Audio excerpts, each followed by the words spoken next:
This is a wandering author here, reminding you guys that we are all the authors of our own lives.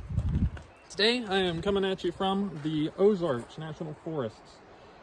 This was established with the National Parks Act whenever FDR was in office. It was mainly built by the Civilian Conservation Corps, which was a group of young men employed by the government during the Great Depression in order to lift them out of poverty and actually give them some work. Today, I would like to talk to y'all about the logistics of nomadic travel and authenticity. So, as far as logistics go, I like to stay in each city for a week at a time, and then in between, I like to explore the different nature areas that are actually out here and free to enjoy. If you follow me on social media, you've probably seen quite a few beautiful places that I've experienced. The cool thing about all that is it's all free. Anyways, so this right here is how I keep my work equipment powered. It hooks up to your battery. I have a few spare batteries in the back of my car here, but in between my shoots, I'm actually working. I don't really eat out at all. There's to keep my costs as low as possible. I'll be making a blog post about how much all of this actually costs, but the cool thing about everything I've done so far is all of this stuff is free. Like, more people should be going to the national parks and stuff like that.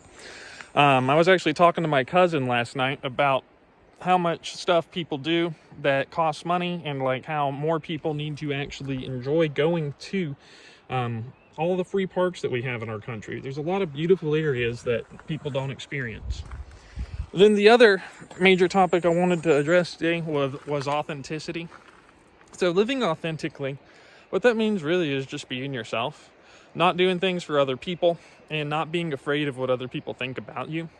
Unfortunately, I'm sure you guys have all had experiences where you felt like something you wanted to do wasn't approved of by like your friends or your family members or somebody that you cared about, and it may have made you feel a little bit differently about actually doing it yourself. Now, chasing validation and trying to appease other people's minds is never a good way to be happy. Ultimately, you're always going to be happiest if you can live authentically. And doing that's really pretty simple as long as you're just being true to yourself. I was speaking to my mom yesterday, actually, and she mentioned that her pastor said, you can know like if you're living authentically or like living with God if you get yourself lost in whatever you do and if it doesn't feel like work. So over the next few weeks, I'll be putting together some blog posts about the actual costs of this, like in depth. But suffice to say, I do a lot of outside the box things in order to keep my costs low on this trip.